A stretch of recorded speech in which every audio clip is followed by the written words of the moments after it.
ini adalah yang sudah membuat Anda surrounding system Anda berkembang. Jadi web instan itu di dalamnya mungkin ada surrounding system. Contohnya data warehousing dan sebagainya. CRM dan sebagainya. DynamoDB ini kalau nggak salah adalah yang non SQL. Yang non SQL. Berarti kalau di GCP apa namanya, Daniel? Ingat, kamu masih ingat? Pokoknya nggak apa-apa. Ingat nggak ada namanya?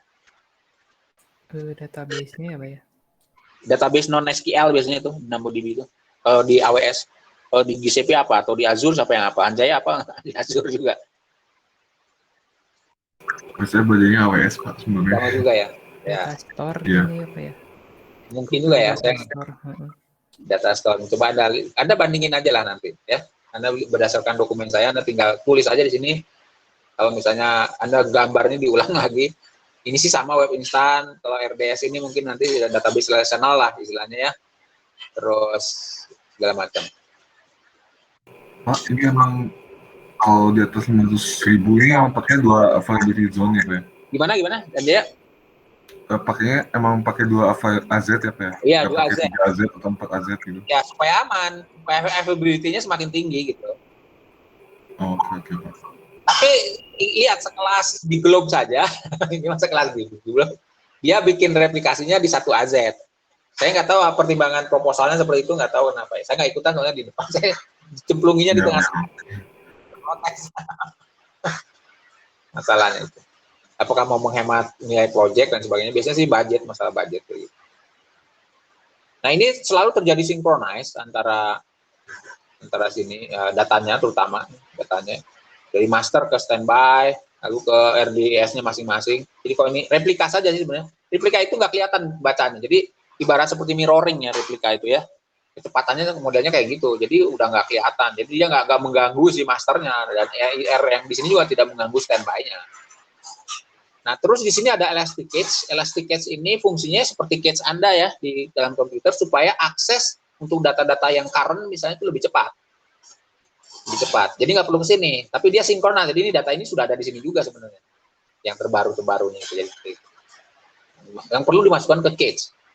Nah, ini bisa dipesan. Nah, karena ini dari 500.000 ini mungkin mengakses informasi yang sama dari sebuah database, karena nggak perlu ke sini lagi karena akses ke RDS ini sifatnya adalah storage. Kalau cache ini sifatnya adalah memori, kecepatannya tentu lebih cepat ya, gitu ya. Nah, makanya yang ngebangun di sini di cloud itu misalnya awalnya doang ya agak lama matang itu nggak tahu kenapa. Saya juga kayak di AWS itu gambar jam muter gitu ya. Kenapa saya juga itu harus tanyain orang AWS kenapa kamu bangun sistem kayak begitu. Kayaknya Dari awal dinamik ya Pak ya. di GCP juga sama ya saya pikir. Kan harus nyari dulu mungkin Pak ya. Latensinya. Ya. Ini kalau 1 juta pelanggan di atasnya sampai 10 juta dan sebagainya, wah Anda sudah punya worker instan yang otomatis bisa menambah instan-instan ini secara otomatis, ya, termasuk yang internalnya segala macam, ya. Dan ini nanti worker instan ini juga akan berhubungan dengan misalnya Amazon SQS ini semacam notification SQS nih. Kalau di contoh saya nih ada nih. Di sistem matrix ini ada namanya notifier nih. Ini saya tunjuk nih notifier ya. Nah, ini notifier ini tujuannya notification. Ngirim misalnya hasil ini ke publish. Jadi dari publishing sini dikirim notifier dikirim ke bisnis API keluar. Gitu ceritanya. Ya, ini mungkin pemahaman ini juga sulit lah. Saya juga masih belajar sih. Nah, itu ya. Ini kalau 1 juta pelanggan ya. Anda sudah punya S3, punya Lambda, Anda sudah ngebangunnya serverless ya, segala macam dan ini untuk pengirimannya SAS ya. Dan Anda sudah punya monitoring. Ini monitoring ada log error segala macam dari aplikasi Anda sudah diterapkan di CloudWatch. Ya. Kalau di sini CloudWatch juga sudah ada, kita sudah punya CloudWatch. Kalau mau lihat CloudWatch seperti ini modelnya.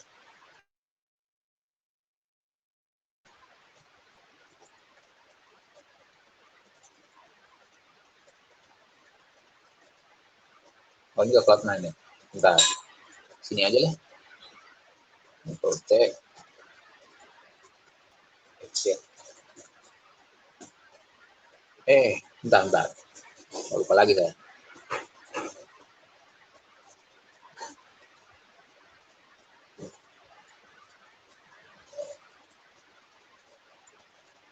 Ini sih ke sini. Oh, di sini, sorry. Cloud Watch. Nah, kita juga sudah punya CloudWatch ini untuk memonitoring server-server yang ada di sini semua, yang ada di MTX ini matrix. Ya. Ini mumpung saya jadi konsultan di sini, jadi saya bisa ngajarin kalian bisa view langsung ya. Lumayan ya, Daniel ya? Iya Pak, makasih Pak. Udah lama uploadnya mati jangan. Uploadnya mati Oh, dia. ini yang Jepang itu ya Pak ya? Iya. Wah, ini mah internetnya nih. Nah, CloudWatch. Sebentar. Nah, ini ya sudah mulai muncul nih. Nah, ini Anda bisa lihat lognya segala macam, log insight di sini nih. Ya. Misalnya saya masuk ke log insight, ke log group lah. Itu dulu. Nah, ini CloudWatch. Lama sih keluarnya nih, modelnya karena di Jepang nih. Latensinya tinggi dari sini. Internetnya di sini juga nih. Nah, Anda bisa insight juga log error di sini segala macam event, terus Anda bisa monitoring juga.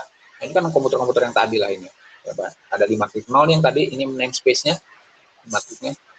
Kalau kita pilih klik ini, dan nanti di sini ada masuk di sini log group, terus Anda kalau mau insight ya, kalau mau insight bisa insight itu per server bisa di sini. Terus monitoring CPU penggunaan dan sebagainya, biasanya sering pakai seperti itu. Nah, kalau Anda mau belajar ini sebenarnya ilmu khusus sendiri, klasternya biasanya per 3 jam dan sebagainya. Ini nanti kalau ada CPU kelihatan tinggi itu menjadi isu biasanya. Ini kenapa gitu? Ya. Nah, sini ada CPU utilization kan? Kalau dia mencapai 100% ini 1 angkanya berarti. Itu kenapa? Ya. Nah, ini ada dia, ini berarti sekarang libur ya, 1. Ini modelnya kayak gini. Ya. Oke. Nggak terlalu sibuk. Networknya agak sibuk nih. Kadang-kadang memang network tidak bisa diprediksi apakah ini ada broadcast segala macam nih. Modelnya kayak gini. Padahal nggak ada apa-apa tuh dari jam segitu gitu ya. Aktivitasnya rendah lihat. Tapi ininya tinggi di sini. Ini ada broadcast atau apa?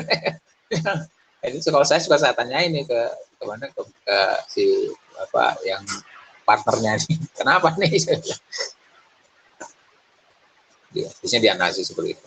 Ini contoh CloudWatch ya. Nah, si GCP juga punya. Apa namanya Daniel? Saya tanya lagi. Saya nggak tahu soalnya. Apa ya? Bentar Pak. Ya diajar di sana. Belum sampai ke sana.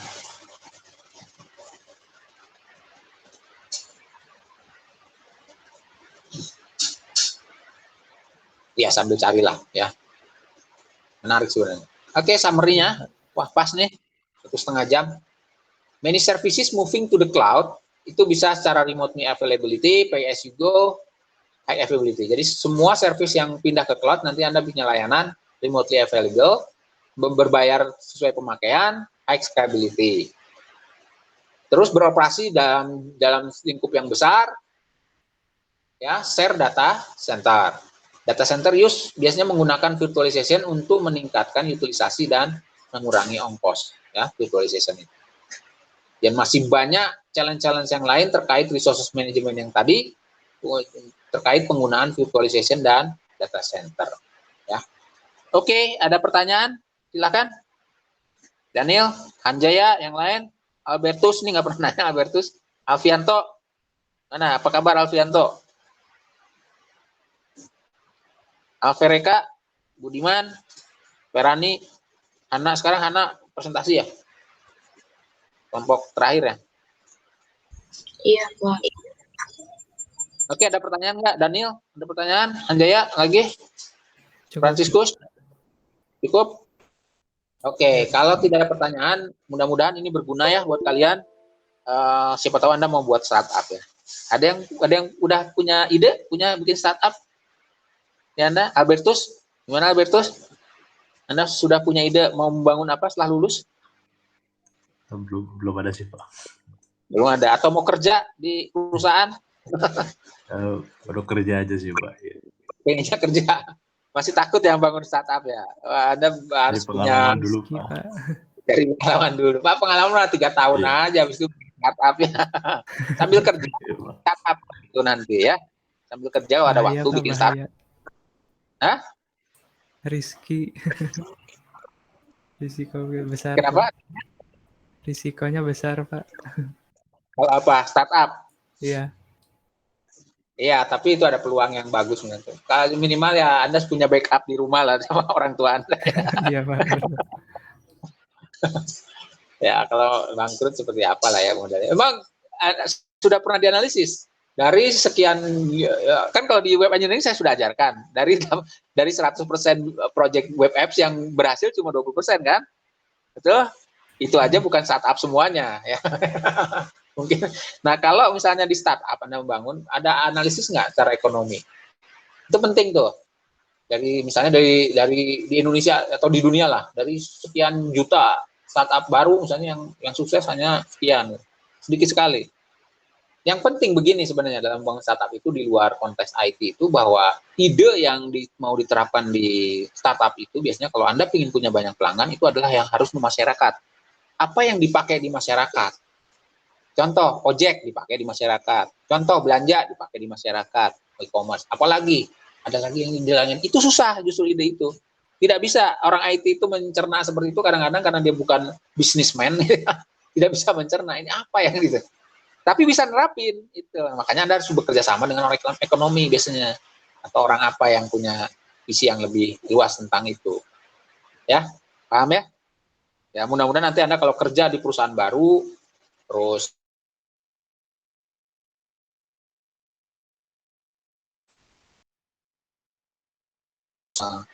lebih cepat, lebih baik ya. Yang kayak saya sudah tua agak susah nih menerimanya bisa.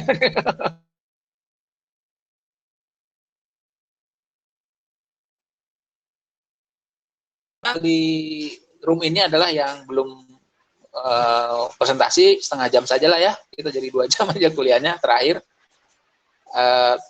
Terima kasih, mohon maaf jika ada kata yang salah ya. Dan mudah-mudahan Anda bisa menjadi lulusan yang sukses ya. Oke, selamat pagi semuanya. Pagi Pak, makasih Pak. Pagi, Ya, Pak. Daniel, Makasih, Pak. Albertus boleh keluar, Alfianto juga. Tinggal yang Alvereka ya, kelompok Alvereka ya. Iya Pak. Ya, silakan tinggal di sini, di ini bertiga ya, Alvereka, Budiman dan Hana. Makasih, Pak. Ya,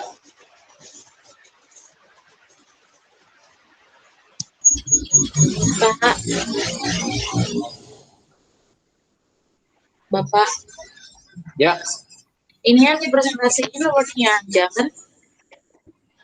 Iya, kalau Anda nggak punya PDF-nya, nggak punya apa namanya PPT-nya ya terpaksa doc-nya ya. Oke, baik, baik. Matikan dulu sebentar ya. Bentar. Saya stop presentation-nya. Nah, sekarang siapkan dulu berapa menit? 10 menit ya, atau 5 menit, Alvereka sudah siap? Atau belum? Pak, udah sih Pak, udah siap. Pak, mohon maaf itu Franciscus chat. Sudah siap. Environment-nya udah siap? Sudah Pak.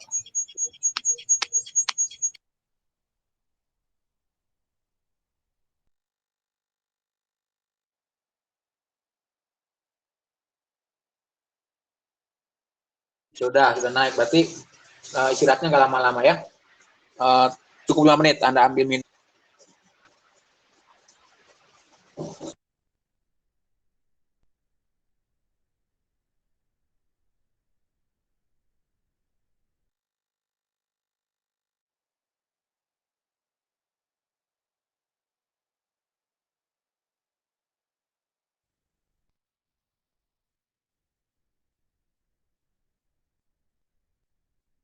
Lima menit istirahat dulu ya. Oke Pak.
Sebentar, saya harus ke belakang dulu ya, 5 menit ya. Alvereka.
Oke, Alvereka, bisa kita mulai. Ana dan Budi, coba saya update.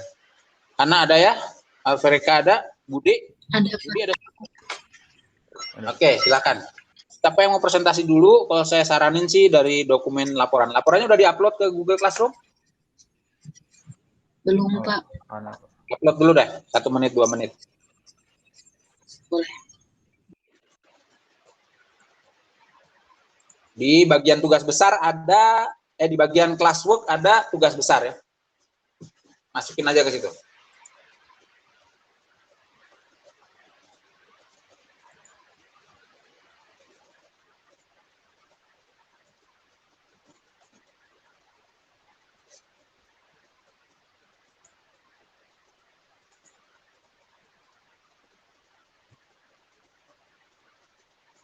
Pak, ini yang dikumpulin dokumennya aja atau semuanya, Pak? Dokumennya aja. Jadi Word yang doang itu ya, Pak? Aja, seorang, Hana aja, Hana. Nanti nilainya buat bertiga.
Sudah diupload belum? Coba saya cek dulu. Udah naik belum? Sebentar, Pak, belum. Oh iya, belum.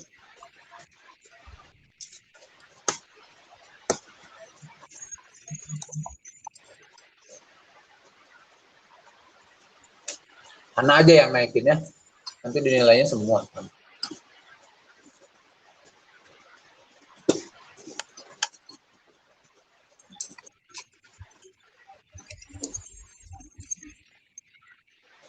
Untuk format penamaannya bebas, Pak. Penamaan apa? Tugas besar aja. Penamaan filenya. Tugas besar. Laporan tugas besar. WebN.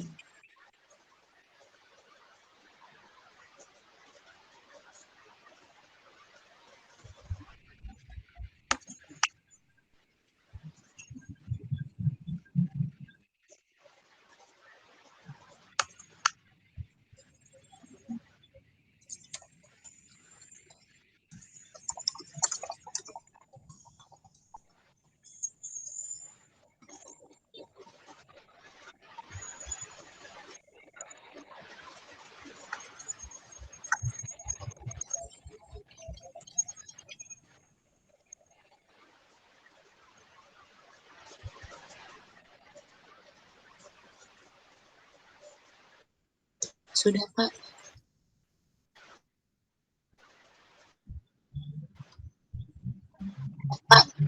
Sudah, kita lihat dulu.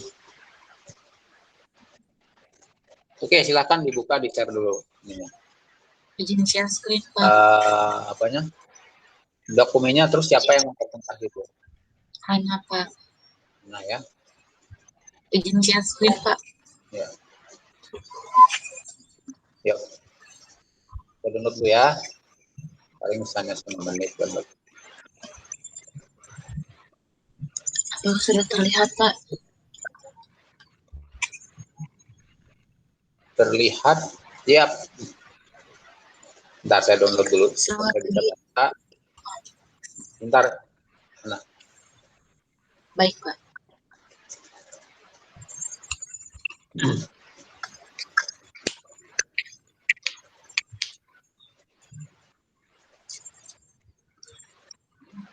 Oke, silakan Hana. Siapa yang mau presentasi dulu? Hana? Hana dulu, Pak. Ya. Oke, silakan. Selamat pagi, Pak Wisnu. Izinkan Hana dan rekan Hana Budiman dan Alver untuk mempresentasikan mengenai tugas besar kami. Tugas besar yang kami ambil ini mengenai bookstore. Store berarti toko buku ya? Jadi, iya Pak. Jadi latar belakangnya terciptanya laporan ini tuh karena yang kami lihat ini minat pembaca tuh sangatlah berkurang akhir-akhir ini. Sedangkan seperti yang kita tahu bahwa membaca itu adalah salah satu cara untuk menambah pengetahuan yang kita dapat. Selain itu juga membaca juga dapat menghilangkan stres bagi sebagian orang dan mendorong agar orang berpikir positif. Maka dari itu dampak yang terjadi jika kita sering membaca itu besar. Jadi kan kalau misalkan kita tidak membaca kan juga dampaknya juga bakalan besar untuk hal ke arah yang lebih negatif. Nah, dari situ tuh kita menarik kesimpulan bahwa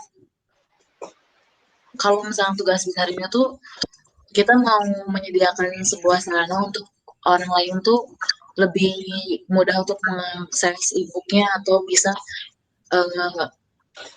dalam jangka kedepannya tuh bisa untuk menambah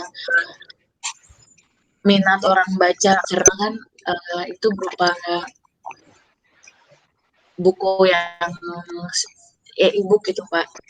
Ya. Terus di sini juga tujuan kami tuh kan tadi kan yang kita lihat tuh sebelumnya kalau misalkan minat pembaca itu kurang. Nah, jadi di sini tuh tujuan kami tuh untuk menambah ataupun minimal mengembalikan minat membaca orang. Dan karena ini bookstore kita itu bisa diakses secara online, jadi bisa lebih mudah gitu, nggak usah bawa-bawa buku yang tebel-tebel kemana-mana. Nah, ini bookstore ini nanti kerjasama sama si pencipta bukunya gimana? Nggak ada tuntutan tentang hak cipta misalnya, ya, dan lain sebagainya gimana, Hana? Nah itu Pak, jadi rencana awalnya tuh kan, jadi kita bikin loginnya tuh berbeda Pak, antara yang login sebagai user yang bisa mengakses sama si penulisnya gitu Pak. Nah jadi di sini tuh kita bisa ngejual, jadi kita tuh yang kita liatin tuh cuma sinopsisnya doang Pak. Misalkan kayak novel gitu sinopsisnya doang, tapi kalau misalkan mau dia mau beli bukunya atau Pak, mau beli e-booknya itu bisa langsung nge-link atau nggak bisa langsung kontak yang bersangkutannya gitu Pak. Berarti free dong? Kenapa Pak? Free di bagian apa ya Pak? Bukunya free gitu, di download atau di apa gitu? Maaf Pak, ini tuh kita nampilinnya cuma sinopsisnya doang Pak. Oh, sinopsisnya. Iya Pak. Terus kalau download bisa berbayar nggak atau gimana? Iya, bisa berbayar Pak. Tergantung. Jadi ada kerjasama license juga dong sama si penulis ya berarti ya? Iya. Oke, terus. Terus selanjutnya akan dijelaskan oleh Alver. Ya. Sebenarnya mau meralat sih Pak, ya ekspektasinya sih sebenarnya kita pengennya kayak gitu Pak, ya berbayar gitu. Cuman untuk kita baru sampai sekarang sih baru sampai gratis dulu sih Pak, belum sampai berbayarnya. Oh, berarti belum ada dong tadi ya? Iya, belum ada Pak kalau untuk implementasinya. Baru ini doang Pak sinopsisnya. Ya, jadi memang nggak full bukunya gitu Pak. Ya. Oh, baru itu. Cuman memang kalau dikembangin sih sebenarnya bisa dibikin itu. Terus ya, berarti aplikasi Anda nggak nyampe untuk mengupdate billingnya si Iya, Pak. penulis. Jadi penulis kan bisa tahu, oh nih pemasukan saya sekian kalau ada kerjasama license ya. Kalau enggak, Iya. berarti dia nggak bisa. Ya, kalau hanya Iya. sinopsisnya aja, terus hanya ditunjukkan Anda beli di sini gitu atau gimana? Karena tujuan dari laporan Anda hanya meningkatkan minat baca kan? Ya. Iya, Pak. Ya. Kalau dari sistemnya sendiri sih, sebenarnya kita API-nya lebih ke ada 2 database ya sih, Pak. Yang pertama itu database user, yang kedua tuh database buku. Database user tuh untuk menyimpan data user, Ya. seperti kalau API-nya lebih ke misalkan register berarti dia insert user. Terus kalau login dia berdasarkan get user dicocokin sama kalau buku itu lebih ke tampilin si bukunya, get buku. Kalau admin berarti dia insert buku. Untuk Oh, untuk gitu. sistem sistem database-nya kita menggunakan Google Cloud Platform, di mana di bagian front end atau tampilan kita bagi ke 2 itu. Apa boleh saya share screen bentuk si Google Platform-nya langsung, Pak? Ini kalau bisa sih laporannya dulu si Hana atau siapa yang mau nerangin. Nanti Mungkin baru kalau laporan lengkapnya Hana aja deh, nanti saya jelasinnya untuk teknisnya. ya, silakan Hana terusin lagi. Tapi ini ke bawahnya pembahasan mengenai ininya Pak, front end gitu ya. Aplikasinya.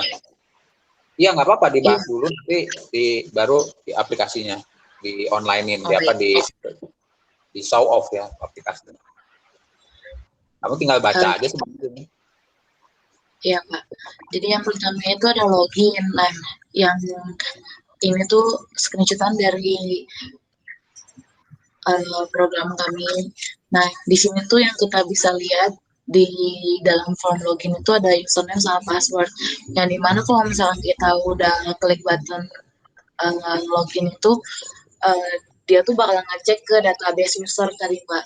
Kan tadi udah dijelaskan sama Alver, kalau misalnya ada 2 database, ada database user sama ada database buku itu sendiri. Oke. Terus di sini juga ada link yang buat ke register. Nah, kalau misalkan untuk user yang belum punya akunnya itu dia bisa register. Nah, di sini juga dia tuh bakalan dimasukin ke database user juga, Pak. Ya.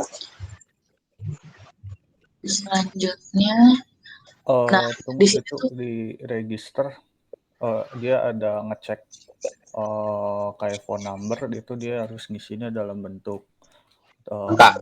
Iya, di sini. Dia kalau keyboardnya diklik huruf dia nggak mau masuk, Pak. Dia harus angka. Berarti ada validasi di ya? Bawah. Validasi sama passwordnya pakai MD5 Pak buat masuk ke database. MD5 namanya? MD5 tuh ya validasi dulu. MD5 maksudnya? Ya, MD5. MD5 ya. Itu buat ngecek apanya tuh maksudnya MD5? Kan security itu ya? Nanti jadi jadi di database-nya acak gitu Pak. Database-nya disesuaikan kan MD5, nilai MD5 dari password yang dimasukkan berapa gitu ya? Iya, betul. Iya, Pak. Oke, bagus. Nah, nomor 3 itu yang tadi udah dijelaskan. Ya. Terus nomor 4 itu tampilan. Jadi yang kenapa Pak? Tampilan nomor 4. Iya. Jadi yang pertama itu saat kita mengakses link itu tuh kita disuruh login dulu atau nggak register dulu Pak. Nah, setelah login itu baru tampilannya kayak gini. Kita tuh bisa mengakses kita bisa ngelihat kayak dari kategorinya, terus bestsellernya apa gitu Pak. Ya. Okay. Terus selanjutnya kan di dalam tampilan ini kan ada kategorisnya Pak. Nah, di kategoris itu kan kita bisa pecahin lagi nih Pak, ada yang romance, fiction. Nah, itu salah satu contoh filter kategorisnya, Pak. Ya, oke. Jadi buku disimpan berdasarkan ditampilkan berdasarkan kategori ya. Iya, Pak. Ini tuh kan datanya diambil dari database buku, Pak. Oke. Terus selanjutnya ada tampilan server. Ini instan-instannya ya. Iya, Pak. Oke. Terus backend API-nya apa ini? Nah ini backend API-nya gimana nih? Nah, ini kayaknya Bapak ini kayaknya lebih kita lebih enaknya jelasinnya pas kita demonya, Pak. Oke, hanya segini ke laporannya ya? Iya, Pak. Nah, oke, ini mungkin nanti jadi PR juga sebenarnya, cuman ya PR-nya nggak akan dikerjain lagi, soalnya waktunya sudah habis ya. Ini sebenarnya susunan laporannya masih jauh dari harapan nih, terus terang aja ya, karena mungkin kalian nggak ada waktu atau gimana, saya nggak tahu. Jadi, ya, sebenarnya laporannya harus formal seperti biasa standarnya. Jadi kemarin kan sudah saya terangin masalah, ya kalau misalnya ada masalah, rumusan masalah itu biasalah ya di bab pertama, belakang dan sebagainya. Lalu bab kedua harusnya ini kan dibagi bab-bab nih, harus bab 2 tentang teori, tapi teorinya menyangkut apa yang dibahas, misalnya database-nya pakai apa, dibahas di situ. Terus Anda pakai platform apa, Google GCP-nya dibahas di situ. Ada instan ya, misalnya virtual machine apa dibahas di situ. Nah ini nggak ada nih misalnya dari sini nih ya laporannya nih gimana nih. Jadi mungkin itu yang perlu nanti menjadi bahan penyusunan laporan. Jadi jangan seorang yang ngerjain, mungkin Alverika ngerjain dari sisi, sama Budi ngerjain dari sisi sama Hana misalnya dari sisi aplikasinya dan penyiapan platformnya. Misalnya Budi penyiapin platform, Hananya bikin aplikasinya. Nah kalau begitu, karena orangnya bertiga semuanya bikin laporan harusnya, maksudnya digabung nanti di merging. Tapi kalau misalnya dibagi-bagi seperti Hana bagian laporan, nah berarti Hana harus bertanggung jawab nih dengan isi laporan. Berarti Anda harus banyak nanya sama mereka. Nah itu sulitannya biasanya seperti itu, harus malas biasanya orang kan nanya-nanya terus ya. Ditanyain juga suka malas biasanya orang. Nah tetapi mungkin yang boleh dimasukkan adalah ini kan kalian udah mau lulus ya. Hana tingkat berapa Hana sama Budi?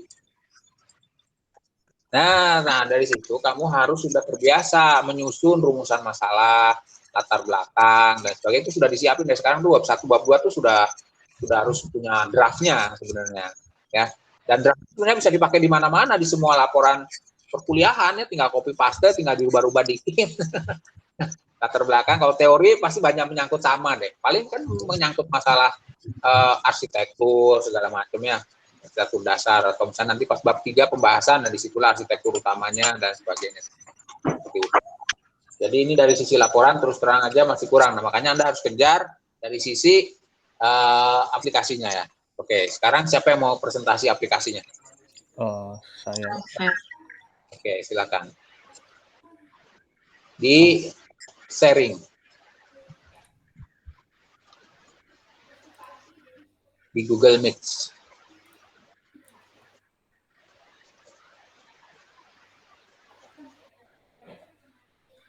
Sudah masuk. Ya. Ya, mungkin pertama dari sisi ini ya dulu. Cloud compute-nya dulu. Cloud compute-nya. Jadi ini saya bagi jadi backend 1, backend 2, frontend 1, frontend 2 sama database. Pertama saya ya. Load balancer-nya nggak ada? Load balancer-nya ada, Pak. Ini Frontend. Kalau front-end dia ada sama back-end balancer. Oke, bagus. Ini bagus kerjanya. Oke. Terus? Front-end balancer-nya ini dia nembak ke tadi grup itu, front-end ada 2, yang back-end juga ada. Ya, oke. Cuman ini tuh pas implementasinya sebenarnya kalau saya nembak ke balancer ini jadi lebih lambat kok. Si koneksinya. Jadi pas dari front end nembak ke balancer untuk ke back end, dia ada kadang error yang 3 detik gitu, Pak. Jadi itu networknya dilihat apakah 10 satu subnet atau enggak, takutnya enggak satu subnet. 184 itu makanya ya. Iya, Itu ada 148 tuh. DB di belakang ya. DB di belakang. Ini buat ini Pak, nanti habis dari backend dia nembak ke DB ini untuk naruh database Pak. Iya, Ini si API-nya di backend. Ya. Eh, Pakai tapi external IP ini masalahnya mungkin begini. Kamu harusnya external IP-nya hanya untuk konfigur ya? iya untuk konfigur doang Pak. Oh, untuk konfigur aja yang nggak Untuk masalah. nanti di ininya dia eksternal. Iya. Oke. Tapi kalaupun dia lambat ada tulisannya wait 3 second, nanti juga 3 detik di refresh masuk sih Pak. Oh, di refresh aja masuk gitu ya? Masuk. Cuman kan kalau di tampilan asli di web kalau kayak gitu kan kurang bagus sebenarnya Pak. Iya. Oh, Sebenarnya harusnya sih kalau di iOS nggak pernah terjadi, jarang terjadi gitu. iya, Saya nggak tahu apakah di GCP agak lambat. Ini kamu posting ininya di mana? di apa ya Pak? Hostingnya apa sih GCP-nya ini AZ-nya di mana? AZ-nya atau apa namanya data center-nya? Di Oh di GCP-nya. Indonesia Pak. Oh, udah ada di Indonesia nih. Berarti harus Ini di cepet Jakarta yang Sotis 2A B ini di Jakarta. Cuman karena ini gratis, tiap akun tuh cuman dapat 2. Kalau yang A2, B2. Jadi saya database-nya di Singapura. Kalau database Oh, nembaknya Singapura. Singapura. Oh, pantesan IP-nya beda ya? Iya, Pak. Kalau yang database di Singapura, kalau yang ini Indonesia, Jakarta ini. Sotis Dia 2A. subnetnya beda tuh, saya lihat. Nah, Hmm. iya berarti mungkin, tapi kan load balancer nembak front end ya? Iya, Di nembak awal. front end, Pak. Sebenarnya harusnya nggak ngaruh sih kalau Singapura itu kan terbelakang, Pak. Sebenarnya. Betul. Itu udah ada. Iya, paling itu. Terus kemarin, oh iya, jadi ini untuk sementara karena untuk supaya cepat, saya nembak si kayak login form ini langsung ke langsung ke back end Pak, nggak lewat balancer dulu biar nggak lambat. Sebenarnya kalau di codingan sih tinggal ganti ini doang sih Pak, bukan di sini Pak. Iya. Di connection ininya. Nah ininya sih, mana sih? Oke. Untuk nguji load balancer yang front end gimana Afrika caranya? Kalau yang nguji gimana Pak? Nguji load balancernya tuh jalan gitu. Oh, tinggal dari sini Nembak aja. ke front end 1, nembak ke front end 2 gitu. Kita ini aja Pak, masuk dari front end-nya dari balancer-nya dulu. Misalnya di konfigurasi lihat ya. Copy, masukin ke sini. Tugas webbank, nah dia nembaknya ke sini. Ya, tugas webbank. Ini load balancer kan? Iya. Ini pakai ini load balancer Pak. Iya. Yang IP port ini. Coba. Tuh, nanti error gini Pak, 30 second. Cuman ntar kalau di refresh, baru jalan. 30 detik baru masuk kadang. Ini mah Pak. mereka. Dia masuknya 34, 120, 1138. Masuk ke balancer. Cuman ntar juga kalau misalnya masuk ke ininya tuh. Gitu lagi. Terus lagi jalan. Suka gitu Pak kalau ini. Makanya kalau ngetes biasanya saya langsung dari front end 1 aja. Misalnya si ini saya copy. Load balancer-nya belum established berarti itu si GCP. Nah, ini tuh masuk langsung dia ke ininya gara-gara tadi udah login. Ya udah, berarti ke sini aja nih. 34101 berarti dia masuknya ke sini. Ini kalau kamu di proyek jadi isu tuh load balancer. Harus suruh betulin. Iya, itu tuh kayaknya ya Pak, kalau saya lihat-lihat mungkin karena memang saya waktu nge-setup ini ngambil yang paling rendah istilahnya Pak. Soalnya takutnya pas standby-nya lagi ini nyedotnya lumayan sebenarnya Pak. Mahal. Soalnya kalau ini backend saya matiin, 3 ini dimatiin, nanti dinyalain lagi kan IP-nya berubah semua. Nanti saya harus setup lagi di sini sih Pak. Sebenarnya gitu sih. Setup di ininya. Koneksinya. Itu kesulitan di cloud itu sebenarnya bisa bikin permanen internal IP loh. Iya Pak. Cuman berbayar. Enggaknya itu. Berbayar sih biasanya permanen. Dikit sih nggak masalah. Harusnya mau korbanin kamu lah. Budi yang suruh bayar, Budi yang suruh bayar. Iya, habis kamu malas matiin deh. Kalau kayak gini gratis gini, saya standby nyala udah hampir ya dari awal project saya nyalain terus juga paling habisnya nggak nyampe segini, nggak nyampe sejuta sih Pak. Mahal lah tuh. Ini udah berbayar kamu? Ini pakai yang free account Pak, ada free trial ini kredit. Iya. Karena mau belajar jangan bayar dulu. Iya Pak, kalau bayar lumayan. Oke, coba sekarang masuk ke aplikasi deh kalau kayak gitu. Ya, ini mungkin dari lockout dulu deh. Username, password, dia mungkin dari register dulu deh biar buat masuk. Ini udah ada. Passwordnya ada ketentuan nggak? Ada rule-nya nggak? Kalau password sih nggak ada Pak. Cuman untuk retype password kita masih belum jalan ini yang validasi samanya. Cuman kalau phone number dia jalan, jadi dia kalau saya ngisi huruf dia nggak mau, dia harus nomor telepon. Terus nanti di database-nya kita nggak bentuk integer sih Pak, kita bentuknya langsung ke string, soalnya kalau integer nolnya nggak kebawa Pak. Iya pasti. Dia jadi masuknya misalnya 081 321 321 1. Misalnya ini Alvereka Kusuma.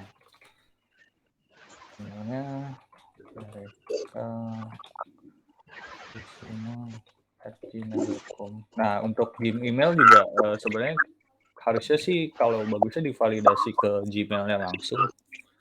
Jadi gini. ada, cuman itu caranya saya belum nemuin Pak untuk izin ke Gmail ngambil si data itu. Iya pasti anak-anak.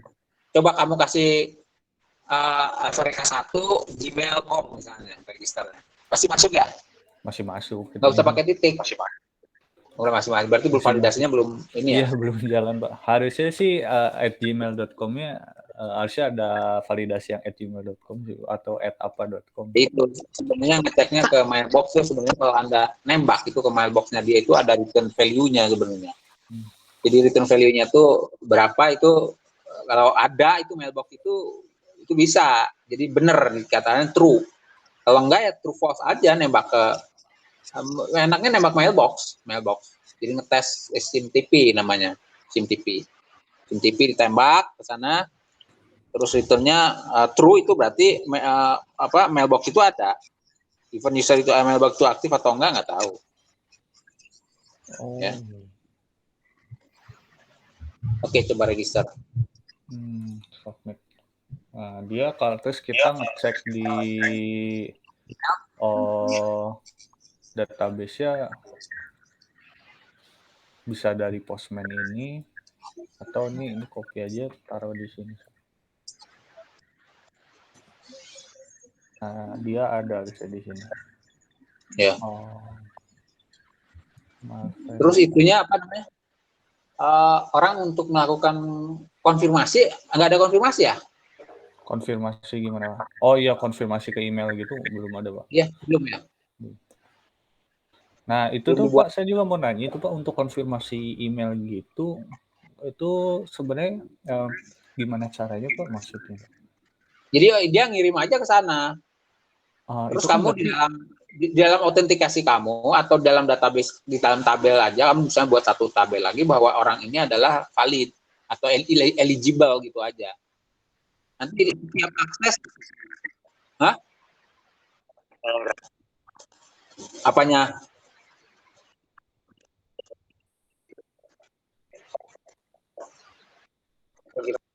SIMTP, itu bisa pakai SIMTP free tuh di mana banyaknya. Kamu pakai Telkomnet, SIMTP.telkom itu aja bisa jalan. Apapun. Gratis, gitu mau banyak lah di internet. SIMTP server mau pakai apa lagi? Gmail gratis kan Gmail? Ya. Gmail gratis ya. Gmail kan gratis. Iya, ya. Ya kirim aja pokoknya nembak ada. Itu sebenarnya ada tekniknya. Kamu harus belajar.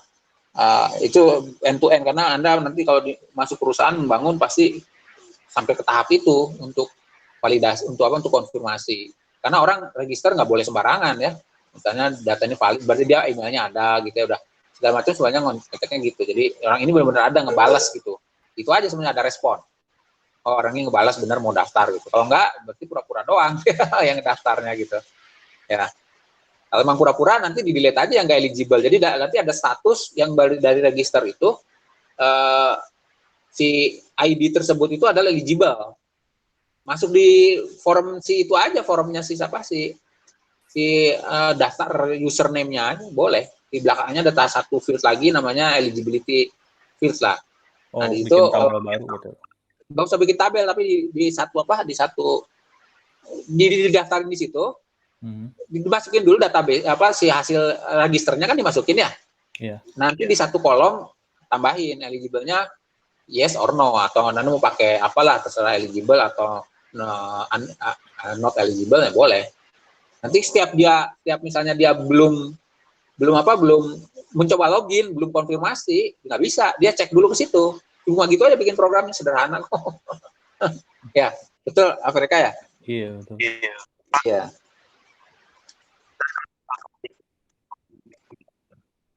Generate link yang mana maksudnya? Iya, harus bikin aplikasinya kamu bikin URL-nya itu bisa jadi masukin ke itu aja, kemana ke extension-nya si web itu di belakang bisa slash apa tuh belakangnya ya? Iya. Masukin aja ke situ. Kan di situ tugas webeng login, nanti kamu bikin tugas webeng apa gitu, confirmation.php gitu bisa lah. Ya. Oh iya, cuman buat konfirmasi doang ya? Iya, buat konfirmasi doang. Simple lah ini. Oh ya, untuk yang register tadi, ininya tampilan si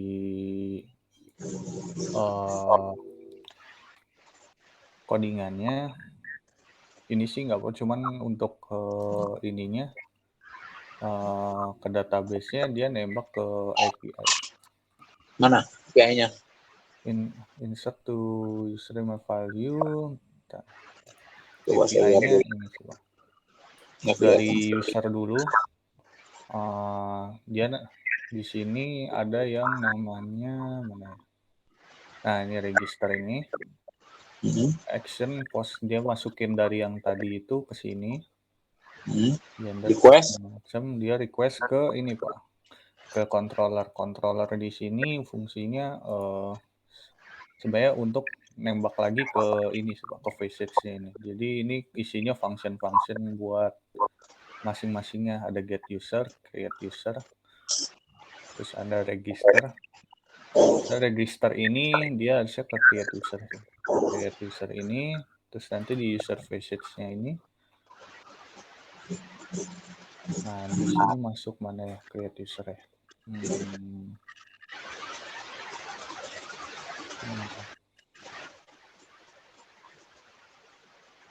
Create. Nah, ini create user. Pertama dia ngecek dulu di is user access tuh ini. Dia tuh ngecek dari seluruh database ini dari user berdasarkan username yang masuk. Apakah username itu ada atau enggak? Kalau dia ada, berarti nggak bisa di-create kan karena sudah ada. Nanti dia masuk ke ini Pak, ke konstan tuh kayak errornya muncul gitu. Misalnya kalau tadi user created, dia ada define-nya 100. Cuma kalau gagal, user already exists di tampilannya ada itu Pak. Jadi 102. Biasanya 102 kalau buat programmer tahu kalau itu user already exists. Nanti dari ini ya udah nanti dimasukin ke username, pas email, gender, status, telepon. Ini SSSIS tuh string integer untuk status. Status tuh sebenarnya status tuh tadinya mau buat yang admin atau buat itu sih Pak. Cuman ini kan karena ini khusus buat buat user, statusnya 1. Tadi di sana dimasukin 1. Ini name, password, email, gender, status iPhone dia ngambil dari yang data tadi sih. Terus kalau untuk loginnya kurang lebih sama. Dari sini dimasukin dulu ke action login, yang dimasukin tuh pas sama username, pas tuh password. Terus nanti di user controller sama, diceknya di login ini, dicek dulu is user exist, terus baru target single user password. Ya, Cuman kayak tadi yang MD5 itu dicek di sini, ini di update ya. MD5-nya mana? Get single user. Dicek dalam bentuk MD5 ini value ya? Password. MD5 tuh, pas MD5 password. Jadi ya kalau register dia ubahin ke MD5 baru masukin ke database. Kalau login dia cek dari password yang di input sama user, diubah dulu ke MD5 baru dicocokin. Nanti baru dapat Jadi kamu buat fungsi MD5 juga ya? Gitu. Oh, kalau fungsi MD5 sih udah bawaannya, Pak. Jadi sebenarnya dalamnya sih algoritmanya saya kurang tahu sih, Pak. PHP ya? Bawaan PHP, iya, Pak. Jadi dia Sudah fungsinya ada sih dalam rutinnya dia, di loop-nya udah ada di loop. iya, jadi saya cuman manggil doang sih, Pak, sebenarnya. Iya. Fungsi MD5 tuh buat jadi ntar pas dari login si passwordnya diubah ke MD5 dulu baru dicocokin. Kalau dia valid langsung actionnya yaitu nembak ke ini yang tadi nembak ke halaman ininya utamanya, Pak. Halaman utama ya. Ya, itu aja sebenarnya benar. Oke, terusin tuh, Pak. Sebentar, ini loading. Oh, ini mah ini aja deh.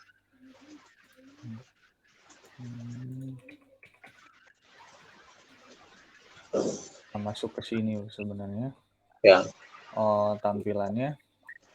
Cuman ini tuh sebenarnya masih banyak yang harus dibenerin lagi. Soalnya kalau kategoris, romance segala sudah lancar.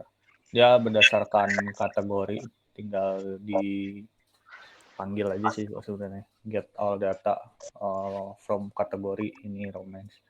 Fiction juga sama, cuma fiction nggak ada. Geografis sama ini karena ini masih datanya kosong, jadi kalaupun download file gini dia masih kosong juga, belum ada filenya. Cuma kalau ada filenya dia tinggal manggil doang. Iya. Paling itu segala macam.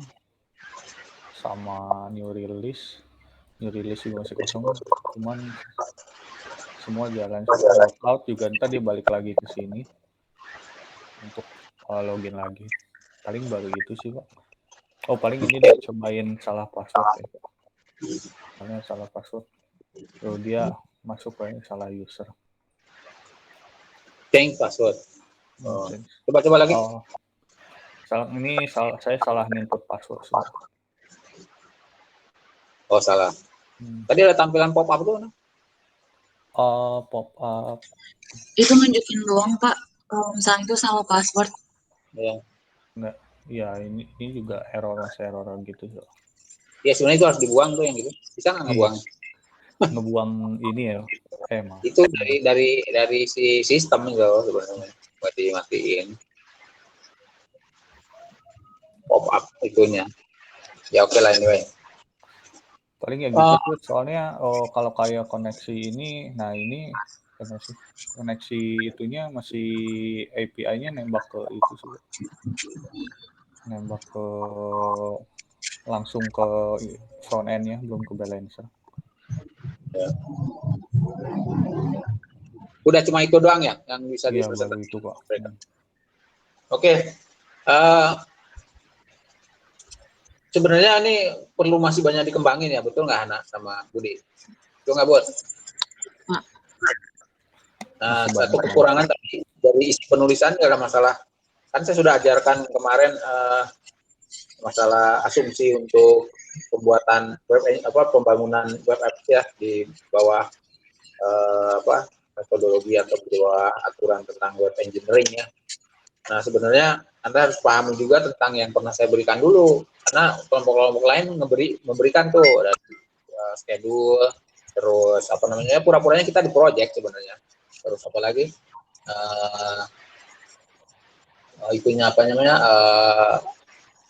breakdown allowable-nya ya, breakdown yang direct cost-nya dulu atau pernah kita hitung-hitung segala macam dan lain sebagainya, banyak yang diungkapkan. Nah, itu satu kekurangan laporan yang disampaikan.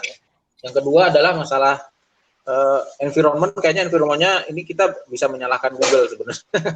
Infonya nggak tepat kamu naruh di Google gitu ya, mereka ya, betul. Harusnya dicoba di Azure. Kalau di Azure kayaknya lebih established deh, saya lihat yang begini. Tadinya mau AWS justru Pak, cuman karena Google lebih menarik karena ininya sih free trial-nya ada lumayan besar. Sebenarnya paling mudah itu yang si Azure saya lihat. Azure itu paling mudah tuh saya lihat. Tapi sebenarnya kalau error kayak tadi gitu Pak, yang balancer itu kalau di AWS gimana Pak? Jarang keluar, saya pernah buat, nggak pernah menemui masalah itu. Iya, saya pertama buat, saya panik, saya kira si codingannya ada yang error. Atau Enggak, kalau balancer kan punya dia. Browser punya dia. Iya. Aplikasi kita juga coba kamu tampilin satu page aja. Terjadi seperti itu nggak? Gitu. Dari balancer itu. Iya, balancernya kan punya dia, bukan punya kita. Kita hanya nge-define alamat untuk diakses, alamat yang untuk ditujunya saja, destination-nya saja kan. Gitu. Nah, terus dari sisi bisnis prosesnya juga mungkin masih perlu penjelasan lebih banyak nih, jadi istilahnya programnya harus di-improve sebenarnya lebih banyak gitu ya, menurut saya. Tapi anyway, kamu juga satu yang masalah arsitektur nih, harusnya Budi ngerjain arsitektur nih, Bud. Kamu bisa nggak ngerjain arsitektur tentang ini nilainya terus terang aja masih kecil nih sebenarnya, seperti yang punya Avianto 60 ya, cuma coba kamu gambarin arsitektur di dalam dokumennya, seperti yang saya gambarin di AWS tadi, bisa nggak, Budi? Bisa. Nah, coba kamu kerjain seperti itu. Apa yang di sini kan ada 2 back end, ada 1 DB, ada 2 front end gitu, ya. 2 front end, 2 back end, sama 1 load balancer. Nah, kamu gambarin, berarti kamu harus nambah apa di situ? Ada router ya, router, atau kalau di AWS itu root 53. Coba lihat gambar saya lagi, ada root 53. Anggap aja kamu pelanggannya masih di bawah 100 lah. Ya, tapi sudah menyiapkan backend 2 sama itu 2. Kalau di situ sih sudah ada pelanggan 1000 itu sebenarnya. Ini sebenarnya untuk pelanggan 1000, nggak masalah. Berarti kamu patokannya pelanggan 1000 orang. Ya. Nah, dokumennya kamu update, nah supaya nilainya bisa naik. Ya, supaya nilainya bisa naik ke berapa lah nanti. Ya. Terus terang aja. Minggu depan juga boleh. Ngegambar gitu seminggu cukup lah, ya. Sehari juga cukup sebenarnya. Oke? Iya itu gambar arsitektur itu untuk laporan.